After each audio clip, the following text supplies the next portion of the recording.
Meus caros amigos e amigas que acompanham a TV Canção Nova, com muita alegria e dando graças a Deus, nós queremos começar mais um programa de hoje, Pergunte e Responderemos. Queremos responder as suas perguntas e você pode nos mandá-las através de vários meios. Pode usar também o telefone 12 31 86 2600, que também é o WhatsApp. E pode usar o nosso e-mail, pergunte e responderemos, @cançãonova.com, tá certo? Eu peço que você mande a sua pergunta assim, de maneira bem objetiva, bem clara, para que também a gente possa responder para você de maneira bem clara, tá certo? Bom, queremos também agradecer a você que ajuda a Canção Nova em todo esse tempo, né? Todo esse tempo que nós já passamos aí, inclusive de pandemia, você tem nos ajudado, então a Canção Nova quer te agradecer, né, por toda esta ajuda que faz com que a Canção Nova possa manter a sua evangelização, principalmente nesse tempo mais difícil em que nós estamos passando, ok? Se você precisar de mais informações de como é que você pode fazer a sua contribuição, é só entrar aí no site clube.cançãonova.com. clube.cançãonova.com para você fazer aí a sua contribuição. Bem, quero convidar você a rezar comigo uma Ave Maria, pedindo ao Senhor, pela intercessão de Nossa Senhora, que mande sobre nós nessa tarde o Divino Espírito Santo, para que a gente possa compreender bem os mistérios de Deus, responder bem essas perguntas. Em nome do Pai, do Filho e do Espírito Santo. Amém. Ave Maria, cheia de graça, o Senhor é convosco. Bendita sois vós entre as mulheres, e bendito é o fruto do vosso ventre, Jesus. Santa Maria, Mãe de Deus, rogai por nós, pecadores, agora e na hora de nossa morte. Amém. Glória ao Pai, ao Filho e ao Espírito Santo, como era no princípio, agora e sempre. Amém. São José, rogai por nós. Em nome do Pai, e do Filho e do Espírito Santo. Amém. Muito bem, meus amigos e amigas, já tem aqui as perguntas que chegaram hoje, né? E vamos então responder. A primeira pergunta é da Amanda. Amanda pergunta o seguinte: sabemos que nós católicos não adoramos imagens, é verdade, né? No entanto, me apresentaram uma parte da Suma Teológica em que São Tomás de Aquino fala sobre adorar a imagem de Jesus, com culto de latria. Trata-se da imagem imaterial. Veja, toda a doutrina católica, Amanda, sempre foi muito clara, né? Nunca houve dúvida sobre isso. Nós só adoramos Deus, a Santíssima Trindade. Prestamos um culto de latria, que quer dizer adoração, né? A veneração dos santos, né, tem outro nome, dulia. Dulia quer dizer veneração. Claro que num dicionário comum de português, eles misturam veneração com adoração. Mas num dicionário de teologia, você vai encontrar a separação bem clara. Entende? Tanto assim que a igreja diz que Nossa Senhora recebe um culto de hiperdulia, porque é mãe de Deus, né? E São José protodulia, um primeiro culto depois de Nossa Senhora, né? Adoração a Jesus é feita a Jesus. A pessoa pode estar diante de uma imagem de Jesus, mas não está adorando a imagem de Jesus, está adorando aquele que a imagem representa.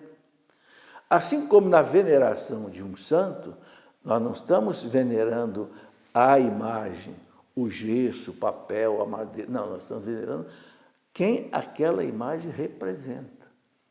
Entende? Então, questão de adoração, questão de veneração, é questão de foro íntimo. Ah, mas vocês se ajoelham para rezar diante de Nossa Senhora? E daí? Ajoelhar diante de Nossa Senhora para rezar com ela e pedir a intercessão dela, não para adorá-la. O que nós pedimos a Nossa Senhora? Rogai por nós, pecadores, agora e na hora da nossa morte. Nós estamos pedindo que ela ore por nós, né? O gesto de se ajoelhar ali é se ajoelhar diante de Deus, para rezar. Você pode se ajoelhar para rezar até no seu quarto, não precisa ser nem diante de uma imagem, se for o caso. Entende? Então, a igreja não tem dúvida sobre essa questão, né? Eu escrevi esse livrinho aqui, né, porque os católicos, né, veneram imagens. É uma coleção de livrinhos que eu chamei de coleção Formação Católica, tem mais de 20 livros desse aqui, que eu pego um item assim e vou explicando, né? E completa esse aqui também, esse outro que eu chamei de Por que venerar as santas relíquias? Por que venerar as santas relíquias? Né? Qual é a fundamentação doutrinária básica, por exemplo, para se venerar as relíquias? Muito bem. Pergunta da Ana Mota. Gostaria de saber se o costume de colocar café em uma xícara e oferecer para São Benedito é válido ou pode ser pecado. Ana Mota, isso é superstição. Entende? Superstição. Tem uma superstição interessante, né? Do pessoal que gosta de uma pinguinha, né? Joga um pouquinho no chão e diz, esse aqui é para o santo, o resto é para mim. Tudo superstição. Santo não bebe pinga, santo não bebe café, nada disso. Então, não tem nenhum fundamento na igreja sobre esse tipo de prática. Ludiane, se está escrito que Jesus viria de Davi e José, que não era pai biológico dele, que é da descendência de Davi, como explica dizer que ele é o enviado? Ludiano, uma coisa nós temos que entender. Para os judeus, o pai adotivo era pai legal, entende? Então, claro que o Messias nunca poderia ter um pai, homem natural, aqui na terra. Nenhum homem poderia gerar o Filho de Deus. O Espírito Santo gerou o Filho de Deus no seio de Maria. E para cumprir a profecia, que ele viria da tribo de Judá, de Davi, né? Nasceria em Belém, tudo foi cumprido. Agora, o pai adotivo de Jesus tinha que ser um homem da tribo de Davi. Então, São José, da tribo de Davi, bem claro. A genealogia que São Mateus coloca, a genealogia que São Lucas coloca no Evangelho, mostra bem claro. Isto supriu exatamente aquilo que a profecia colocava, que ele veio da tribo de Davi. Entende? Porque para os judeus a descendência vinha pelo homem, entende? E o pai adotivo era considerado pai legal. Tanto assim que você vê Nossa Senhora, quando encontrou Jesus no templo, o que foi que ela disse para Jesus? Meu filho, por que você fez isso? O seu pai e eu estávamos aflitos. Olha aí, o seu pai. E o que o povo dizia? Ele não é filho do carpinteiro? Ou seja, para o judeu, o pai adotado, legal, né? O pai nutrício, pai adotivo, é pai legal, ok? E tem mais, né? Tem mais uma coisa bonita. Quando São José quis ir embora, o anjo disse, não, você vai ser meu pai. Receba, né, Maria por tua esposa, porque nela foi gerada a obra do Espírito Santo. Então, o próprio Deus, através do anjo, confirma, né, a paternidade legal de São José sobre Jesus, cumprindo a descendência de Davi. É isso aí. Marcelo pergunta o seguinte, a guerra entre israelenses e palestinos tem explicação bíblica? Quais os reais motivos da guerra? Marcelo, tem alguma explicação, mas que não é a mais importante. A gente sabe que os árabes são descendentes de Abraão por Ismael, e os judeus são descendentes, né, de Abraão por Isaac. São dois povos irmãos. Os palestinos e os judeus, os palestinos são árabes, são povos irmãos. Agora, essa rivalidade vem um pouco lá desde o Antigo Testamento, por quê? Porque Ismael foi filho da escrava, né, Agar. Então, ela foi como que banida da presença de Abraão, de Sara, mas Deus a protegeu, tanto é que gerou todo um povo ali. Então, pode ser que aí haja alguma coisa, mas eu creio que isso não seja mais importante do que acontece hoje.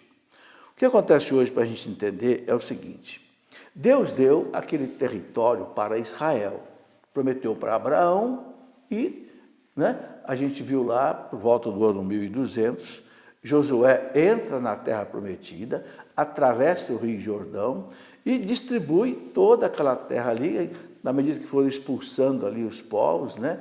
Jebuseus, cananeus, hititas, amalecitas, etc. E as 12 tribos de Israel ocuparam toda a Palestina, né? Bom, só que o que aconteceu? Esse povo sempre foi invadido por outras nações. Os egípcios invadiram a Palestina, os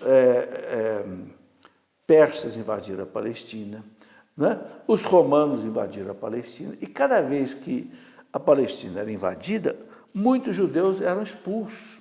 Então, é o que a história sagrada chama de diáspora. Então, hoje você tem judeu no mundo inteiro hoje, porque desde lá, daquele tempo, eles já eram expulsos, né? Bom, veja que, por exemplo, lá por volta de 1200, por exemplo, né? Os muçulmanos invadiram a Terra Santa. Bom, mas eu quero pegar no ano 70 a.C., em que o Império Romano dominou a Palestina.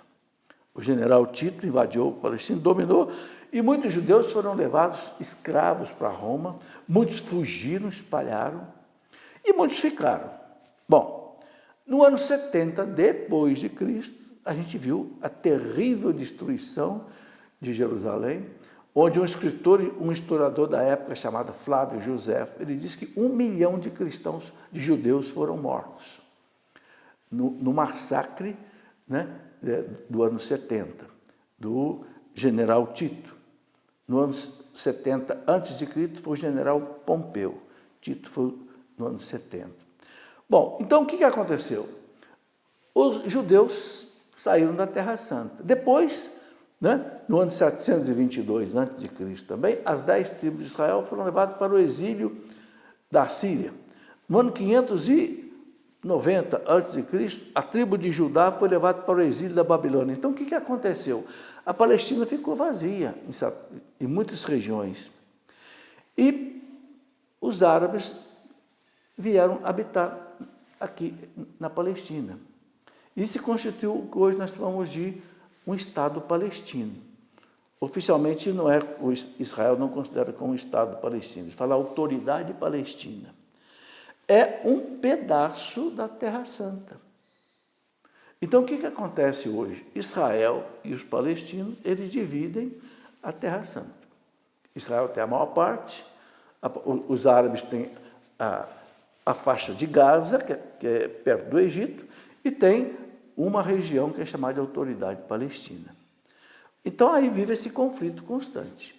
Israel não aceita a presença deles ali, eles não aceitam Israel, então trocam bombas e etc. Tal. É uma situação que é muito difícil de ser resolvida. O que a igreja defende? A igreja defende que se crie o Estado de Israel, o Estado palestino, e eles se respeitem, vivam com autonomia. Só que isso é muito difícil entre eles. E a questão básica é a seguinte: os judeus dizem assim, olha, isso aqui é nosso, está na Bíblia, né? Abraão, Deus deixou na Escritura Sagrada, está aqui, Deus entregou para Abraão, é nosso. E é verdade, Deus entregou mesmo para Abraão. Só que tem uma coisa, eles foram embora. E os árabes entraram ali e estão ali há centenas de anos. Então, eles têm o que a gente chama de usucapião. Então, os árabes, é verdade, isso aqui foi dado para você, mas vocês foram embora daqui, vocês foram expulsos. E nós temos direito de usucapião, que é legal. Então, vocês veem que, de certa forma, os dois têm razão. Então, qual é a única saída? Sentar numa mesa, conversar, cada lado ceder um pouco para chegar num acordo, para curar as relações entre esses povos. O que acontece de triste entre eles é isso, né? E toda vez que os árabes lançam foguetes sobre Israel, Israel responde com bombardeios e morre muita gente, ou na faixa de Gaza, ou do lado da Autoridade Palestina. Muito bem. Pergunta da pessoa que pede para não ser identificada. Se eu rezar num quarto fechado, né, onde na casa não há mais ninguém, e rezar em voz alta, dizendo sobre minhas aflições, o mal irá escutar para depois agir contra mim, não tenha medo, você está conversando com Deus.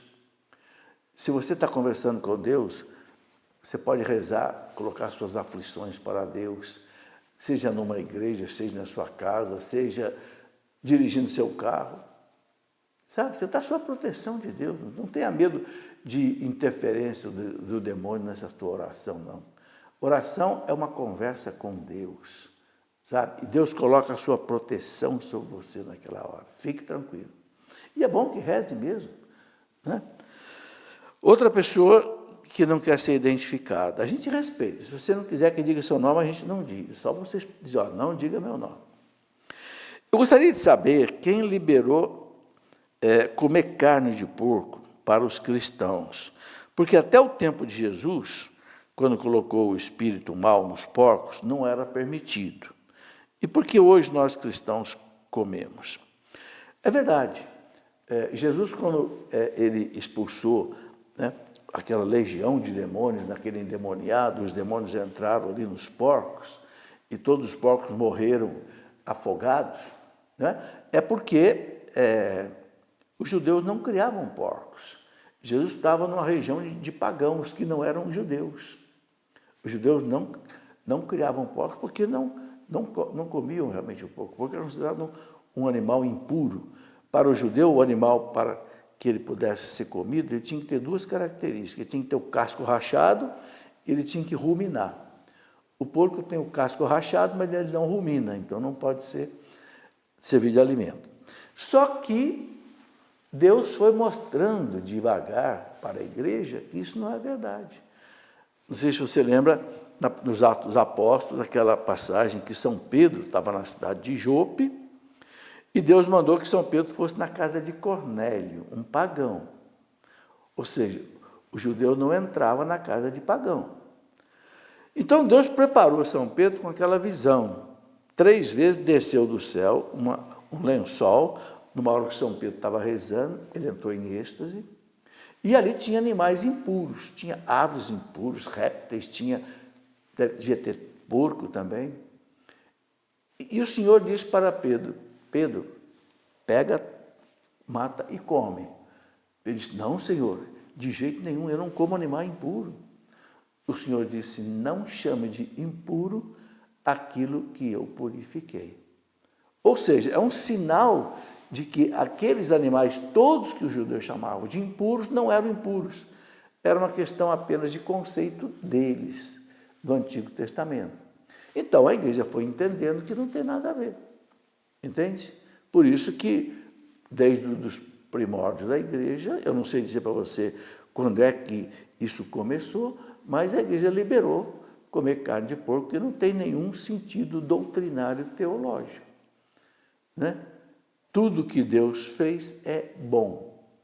Então, São Paulo defende nas cartas dele, né, que abençoe o alimento e possa comer o alimento. Então, a igreja entendeu isso com o tempo. Nós temos que, uma coisa muito importante, que eu gosto sempre de repetir, é o seguinte, quando a igreja ensina para nós alguma coisa, ponto final. Ponto final, não se discute. Por quê? Porque Jesus colocou na Santa Ceia para os apóstolos, está lá no Evangelho de São João, capítulo 16, versículo 13, né? Jesus disse para ele, eu tenho muitas coisas ainda para ensinar para vocês, mas que vocês não estão preparados para compreender agora. Mas quando vier o Paráclito, o Espírito Santo, ensinar-vos-á toda a verdade. Gente, isso é um dogma. O Espírito Santo guia, assiste a igreja, não deixa a igreja errar em termos de doutrina. O Catecismo da Igreja, no parágrafo 890, ele diz assim, Cristo confiou à igreja, ao magistério da igreja, participar da sua infalibilidade. Ou seja, quando a igreja ensina para nós a doutrina, não tem erro. Quem é católico tem que acreditar nisso piamente. O nosso credo tem 2000 anos e nunca foi alterado. Nossos sacramentos, 7, têm 2000 anos nunca foram alterados. Nunca um papa na história da igreja cancelou um ensinamento doutrinado de um papa anterior. Por quê? Porque o Espírito Santo não se contradiz, ele sempre guia a igreja. Então, quando a igreja ensina um detalhe como esse, eu estou só aproveitando essa pergunta para abrir um pouco mais, né, a ilustração. Quando a igreja ensina que a gente pode comer carne de porco, ponto final, não discute mais. Porque a igreja, além de estudar muito como a igreja estuda, com os batalhões de teólogos e hemeneutas, exegetas e gente da arqueologia, da paleontologia, da história antiga, do hebraico, do latim, do grego, além de tudo isso, ela ainda tem a assistência do Espírito Santo. Eu estou dizendo isso para a gente ficar tranquilo. Quando você fala, a igreja ensina isso, ponto final, fique tranquilo. Sabe, o Bento XVI chamava isso de a inteligência da fé, a fé que confia. Olha, você vai num médico, o médico te dá um remédio, você não vai lá pesquisar, será que esse remédio aqui realmente é bom, não é bom? Eu não entendo de bioquímica. Não, você vai para casa, compra o remédio, bebe o remédio e acabou. Por quê? Porque você confia no médico. E Deus? E a igreja? Eu tenho que confiar muito mais. Se eu confio num padeiro onde eu compro o pão e eu como o pão sem examinar se o pão está envenenado ou não, se eu confio no padeiro, se eu confio em quem faz a comida para mim, eu não vou confiar em Deus e na igreja? Claro, com muito mais garantia. Bom, outra pergunta aqui de uma pessoa que, deixa eu ver, também pede para não ser identificada. É possível uma pessoa que tenha falecido não encontrar a luz divina, põe entre aspas, e ficar vagando neste mundo, não fazer a passagem, algo assim? Não. Veja, a Bíblia é bem clara, a doutrina da igreja é bem clara. Está lá na carta aos Hebreus, capítulo 9, versículo 27. Está determinado que cada um morra uma única vez e em seguida vem o juízo. Ou seja, a alma da pessoa se apresenta diante de Deus. Não vai ficar vagando. E dali, para onde ela vai? Ou para o céu, ou para o inferno, ou para o purgatório. Não fica vagando por aí. São Paulo, na segunda carta aos Coríntios, capítulo 5, versículo 10. O que São Paulo diz? Né? Que nós vamos nos apresentar diante do tribunal de Cristo após a morte, para que cada um receba a recompensa do bem ou do mal que tiver feito nesta vida.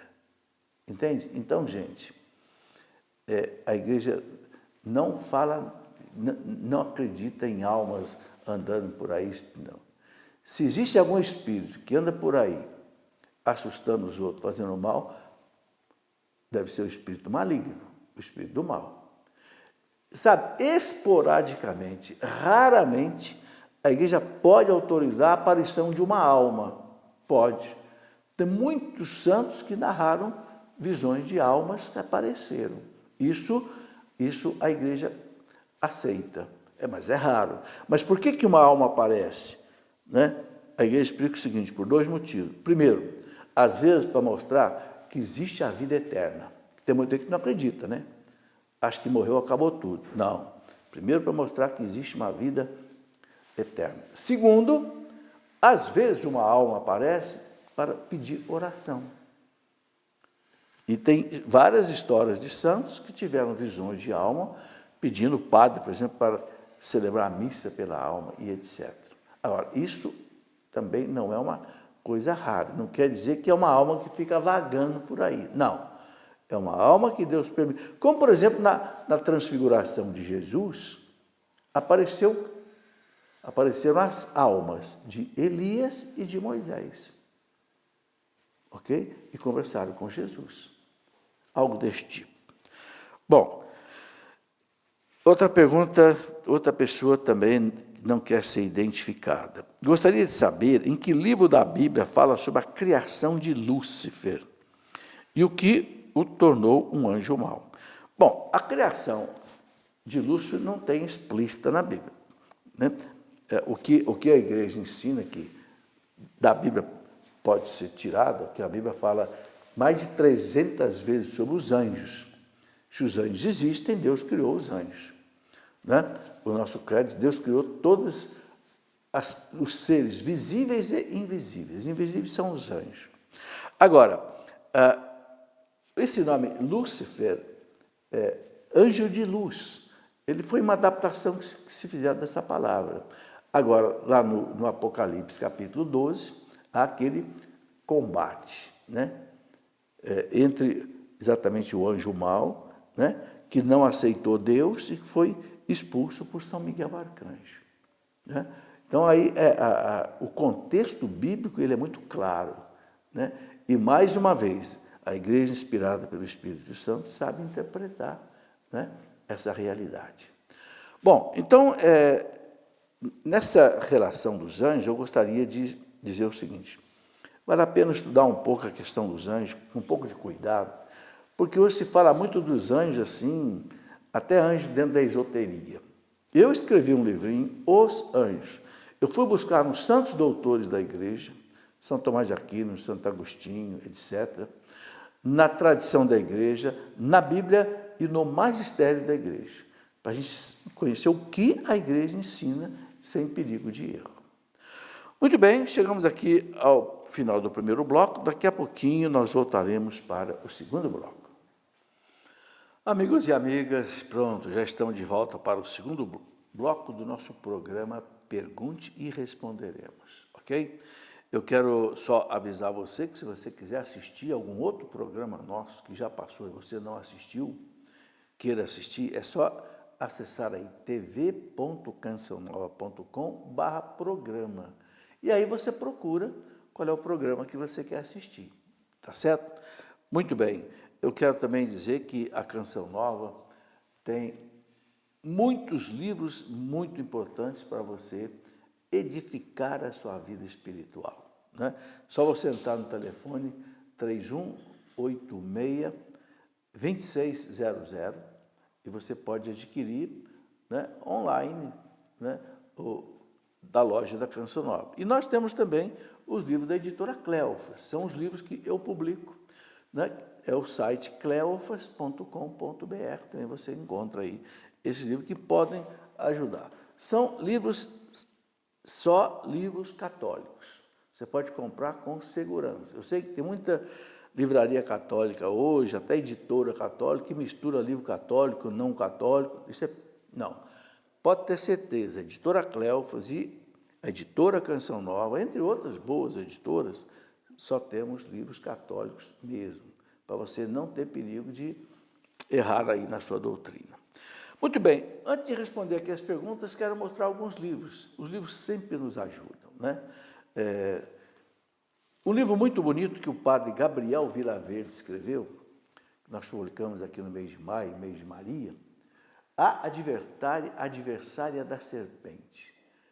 Ele mostra que nesse livro, o subtítulo, né, O Auxílio de Maria no Combate ao Mal. O padre Gabriel ele explora aqui uma coisa muito interessante, as aparições de Nossa Senhora reconhecidas pela Igreja.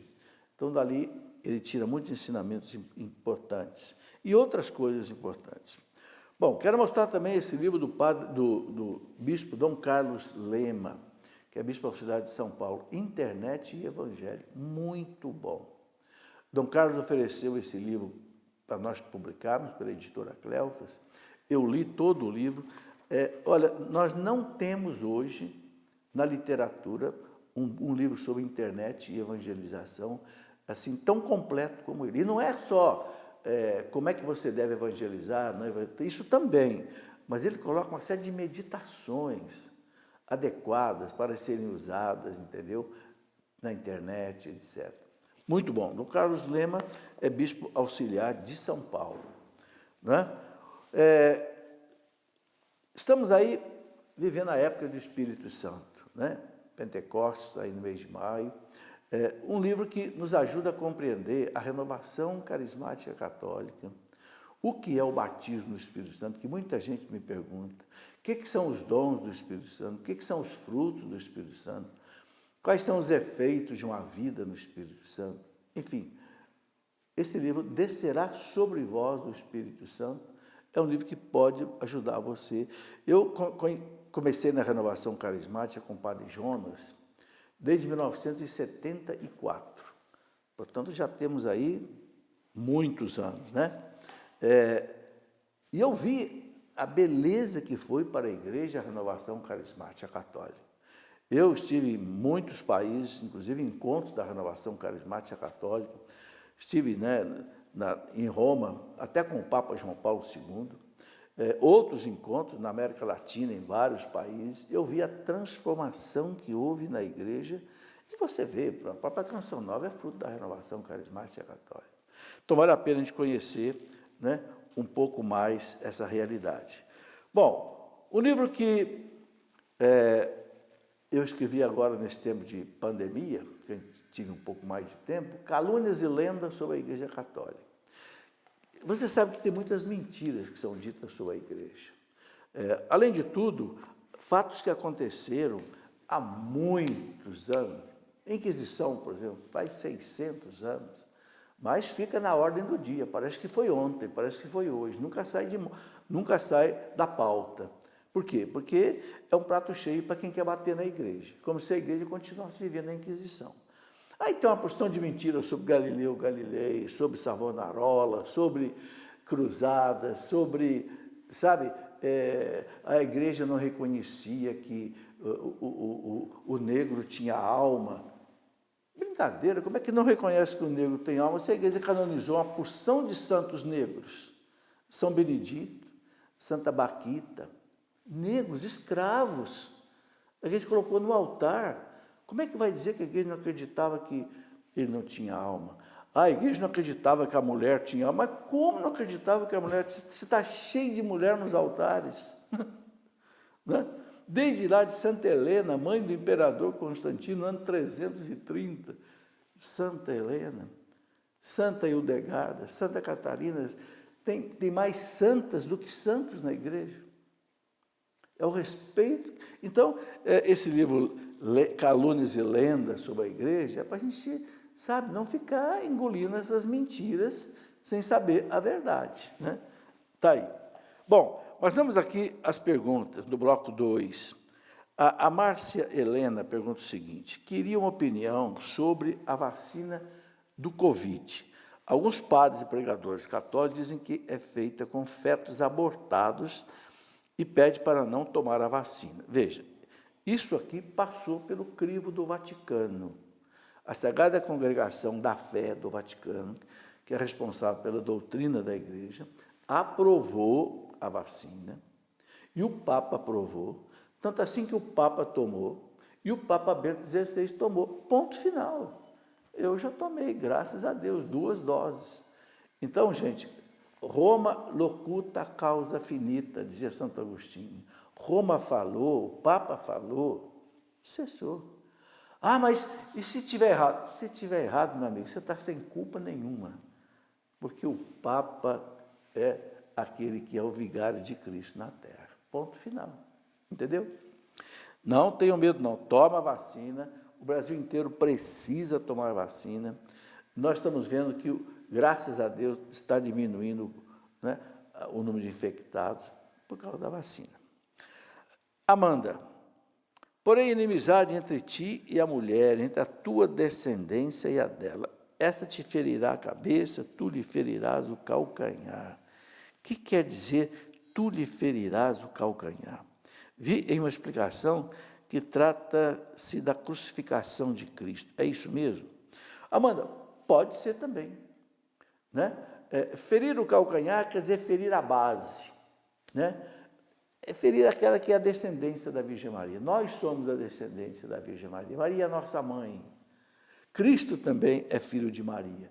Então, todos os ataques do demônio contra os filhos de Maria é ferir o calcanhar dela. É nesse sentido. Entende? Pode ter, talvez, até alguma outra explicação, mas uma delas é essa explicação. Né? Perseguir aqueles que são os filhos de Maria. Mas a gente sabe que ela esmaga a cabeça, ou seja, ela vence. Né? Esse esmagar a cabeça da serpente significa o quê? é uma figura. Maria não vai pisar a cabeça de uma serpente real e esmagar, não é isso. É um símbolo. O símbolo significa o quê?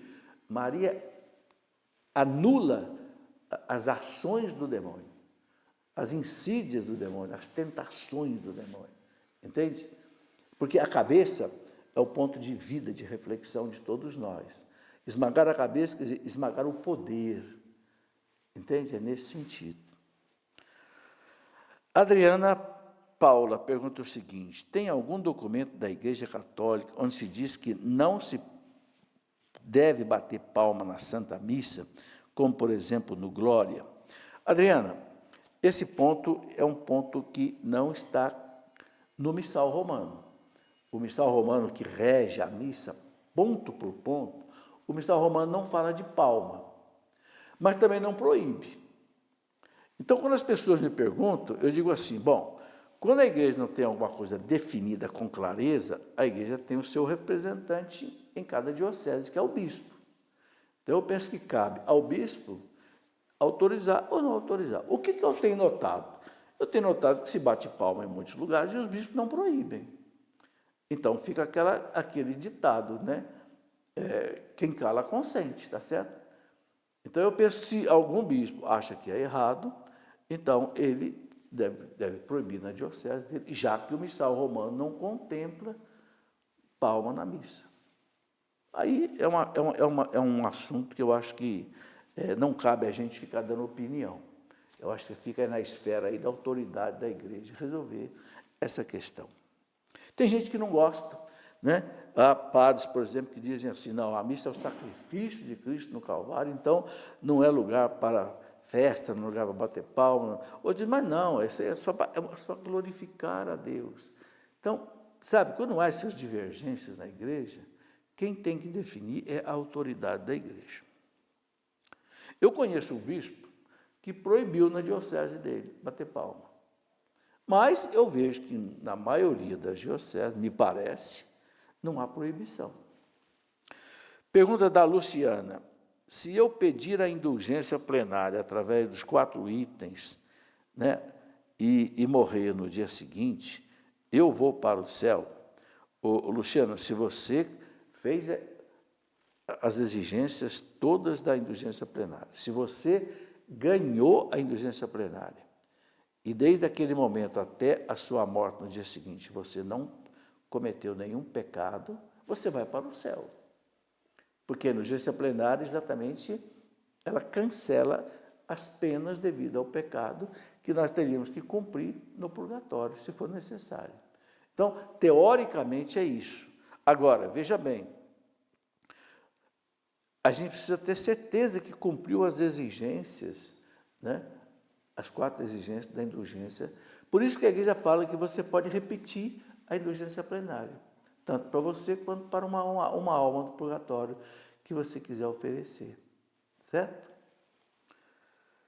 Larissa Carvalho, tenho uma dúvida sobre a técnica de microfisioterapia. Gostaria de saber se a Igreja Católica é contra ou não. Larissa, a Igreja ela não opina sobre coisas da medicina, e de práticas médicas ou práticas de fisioterapia. A igreja não opina, não é a área dela. Então, a igreja, o que ela faz? Ela segue a medicina.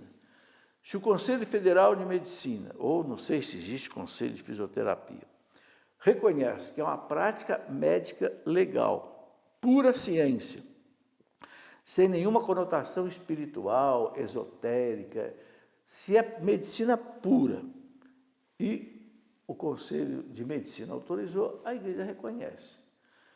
A microfisioterapia, eu sei que é uma fisioterapia assim, fina, né? Mas que, sinceramente, eu não tenho nenhum conhecimento científico para dizer para você se é bom ou se não é bom. Então, o que eu recomendo é o seguinte: verifique junto a quem aprova a prática médica ou não. Eu sei que na medicina, o Conselho Federal de Medicina é que decide. Essa prática médica pode ser usada, essa não pode ser usada, porque não tem comprovação. Então, no caso dessa microfisioterapia, precisaria ver qual é o conselho regional ou federal que regula isso, entende? Para ter segurança. Agora, a igreja, ela não opina em termos de prática médica, a menos que a pessoa envolva a coisa num campo de espiritualidade. Aí a igreja não quer que se faça isso. Medicina é medicina, né? Rafael, tenho visto algumas pessoas falando que o Evangelho de São João é herético. Poderia me explicar melhor se essa afirmação é correta ou não? Bom, de novo eu volto aqui com a autoridade da igreja, que eu já falei no começo do nosso programa. A igreja reconhece o Evangelho de São João como um dos evangelhos autênticos. Aliás, um dos evangelhos mais maravilhosos que existe, né? A igreja não tem dúvida, primeiro, da historicidade do Evangelho de São João, segundo, da beleza do Evangelho de São João. Quando é que a igreja reconhece um evangelho herético? E a igreja, né, impediu de entrar na Bíblia, sabe quantos evangelhos? Cerca de 80. 80. Tem um livro que se chama, de um autor italiano muito bom, Vittorio Messori. O Vittorio Messori, no livro dele, Debates sobre Jesus Cristo, ele diz lá que a igreja, o Messori é muito bem informado, que a igreja excluiu da Bíblia cerca de 80 evangelhos falsos. Evangelho de Filipe, Evangelho de Madalena, Evangelho de Pedro, Evangelho de João, Evangelho de não sei o quê. O pessoal dava o nome de um apóstolo no Evangelho, mas não é o apóstolo que escreveu. Agora, esses 4, está no documento Dei Verbo, do Concílio Vaticano II, a igreja reconhece a sua historicidade e a sua legitimidade, não tenha dúvida. Sabe, eu costumo dizer o seguinte, gente, ninguém estuda mais do que a igreja. Ninguém estuda mais do que a igreja, nas coisas que é o campo dela. Aí tem batalhões de teólogos, eu já falei, historiadores, hemeneutas, gregos, estudando as línguas. É gente capacitadíssima e que leva para a autoridade da igreja para que a igreja reconheça, ponto final. Então, esse tipo de dúvida, não tenha dúvida. Se a igreja reconheceu, fica tranquilo. Sabe, gente, se a gente não viver assim, a nossa fé fica muito oscilante. Se cada coisa que a igreja coloca a gente põe em dúvida, como é que nós vamos viver a nossa fé? Não tem condição. Por que muita gente estremece diante de uma pessoa que é espírita, uma pessoa que é protestante, que coloca uma coisa diferente? Deixa colocar. A pessoa tem direito de viver a fé dela, a crença dela. Agora, não se abale na sua fé, né? Santo Agostinho, lá no ano 370, já dizia, vou repetir, Roma locuta causa finita. Isso Santo Agostinho colocou quando o Papa Inocêncio I condenou aquela heresia chamada pelagianismo, que negava a existência do pecado original. Santo Agostinho, num sínodo na África, condenou o pelagianismo.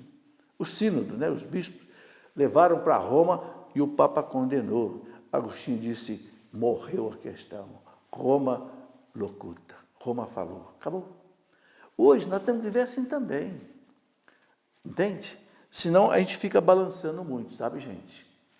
Eu aproveito essas perguntas aqui para eu abrir um pouco mais a reflexão, né? Bom, outra pergunta que vem aqui quero só completar mais uma coisinha anterior.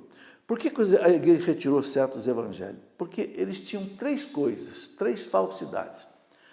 Ou eles eram fantasiosos, inventando opções de coisas que não era real, ou eram de fato heréticos, ensinando uma doutrina errada, ou eram falsos, escrito por alguém que não era o autor do próprio evangelho, mas que levou o nome do evangelho.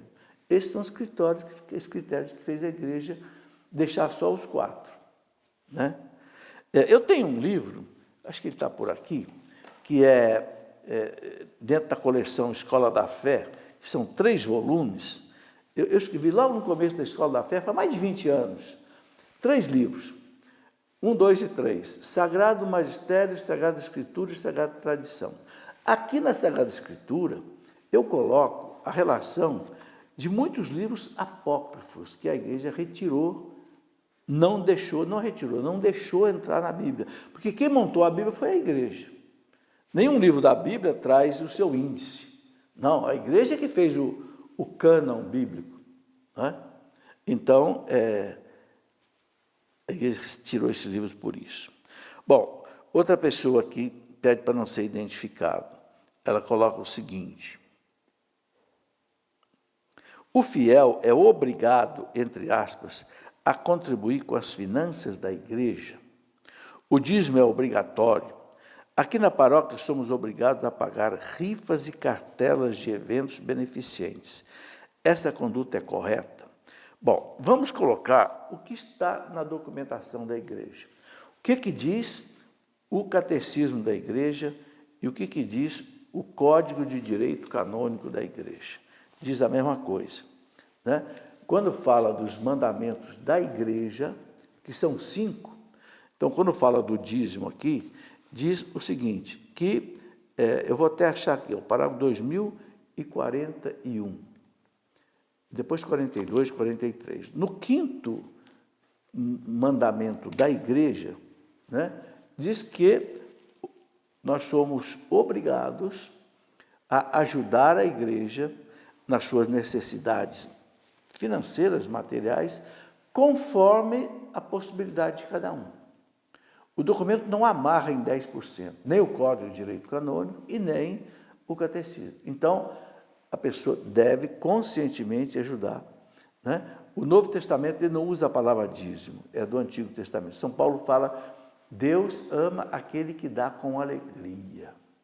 Agora, nós somos obrigados, diz o mandamento da igreja, somos obrigados a ajudar a igreja nas suas necessidades materiais.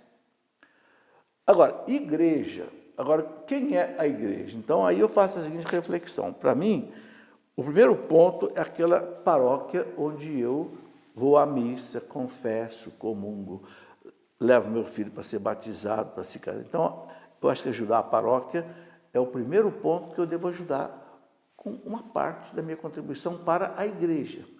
Agora, a igreja tem uma porção de instituições. Por exemplo, todas as comunidades reconhecidas pela igreja são da igreja. A partir do momento que um bispo reconheceu que uma comunidade está aprovada na diocese, pertence à igreja. Então, você pode ajudar as comunidades, as obras sociais da igreja. Tudo isso está dentro do que a gente chama de dízimo, que oficialmente o Código de Direito Canônico não usa a palavra dízimo. Ele fala em ajudar cada um conforme a possibilidade. É bonito a pessoa dar 10%. Eu acho bonito. É uma tradição que vem do Antigo Testamento. É bonito. E a pessoa pode até ajudar com mais, se quiser. Tem gente que ajuda até com mais. Né? Está aí. Mas num caso de que a pessoa não possa, também não é obrigada a cumprir o 10%. Bom, Eduardo pergunta o seguinte: eu sou católico e gostaria de saber se posso participar de atividades esportivas gratuitas que uma igreja protestante oferece próximo à minha casa. Não vejo problema. Não vejo problema. Atividade esportiva, claro, eu acho que você não deveria, por exemplo, participar se houver mais alguma atividade religiosa para os atletas. Aí, que for envolver doutrina, que não seja a mesma doutrina católica, mas participar só dos jogos, não vejo problema. Respeitando-se a fé de cada um, tranquilo. Uma pessoa que pede para não ser identificada. Os demônios podem falar a verdade? Eles podem nos dar boas sugestões? Olha, é incrível que pode, viu? São Paulo diz que ele se veste de anjo de luz. Eu estou me lembrando aqui que quando Jesus foi tentado pelo demônio pela segunda vez, o demônio levou Jesus, né, lá para o pináculo do templo de Jerusalém, era o lugar mais alto do templo, né, de Jerusalém, e falou para Jesus, te joga lá para baixo.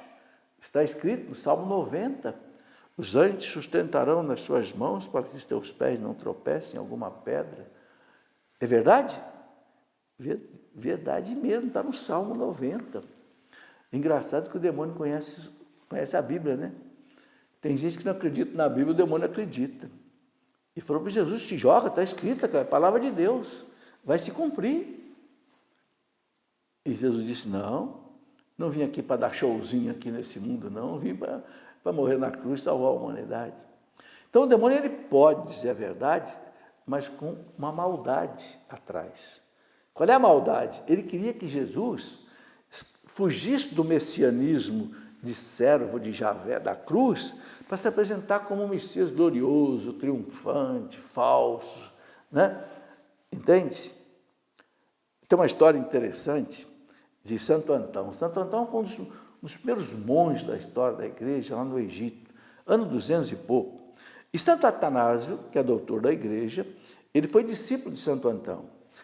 E Santo Atanásio escreveu um livrinho da vida de Santo Antão e conta um fato interessante. Ele diz que o demônio judiava muito de Santo Antão, né? Porque o santo ele tinha aqueles embates com o demônio, né? Como o Padre Pio tinha também, né? Deus permite só para os santos isso, né? E aí diz que um dia o demônio falou para Santo Antão, olha, você está ficando vaidoso, viu? Porque você é o santo, o eremita aqui mais antigo da igreja. E diz que Santo Antão virou para ele e falou, rapaz, você é o pai da mentira, mas você falou uma verdade agora. Eu tenho que tomar cuidado, eu acho que eu tenho que tomar cuidado para não ficar vaidoso mesmo. Quer dizer, o demônio ele pode insinuar uma coisa, né? Eu me lembro que, numa das aparições de Nossa Senhora, a vidente achou alguma coisa estranha e jogou água benta na imagem. A imagem desapareceu. Não era Nossa Senhora. Era um mal travestido de Nossa Senhora. Entendeu? Então, São Paulo fala claro. Ele se transveste de anjo de luz, né? E também os seus ministros, né? Os seus ministros também, aquilo que Jesus diz, né? Cuidado, eles aparecem como cordeiros, os falsos profetas, né? Mas são lobos arrebatadores. Mas ele não vem assim com a aparência feia de um lobo, não, ele vem, cor-de-rosa, macio, tranquilo, para enganar. Então ele pode lançar uma mentira, uma verdade, para depois ele provocar uma mentira. Tá certo? Eu quero agradecer a vocês todos que estiveram comigo, né? Pedir que Deus os abençoe e, se Deus quiser, nos encontraremos na próxima semana. Fiquem com Deus. Em nome do Pai, do Filho e do Espírito Santo.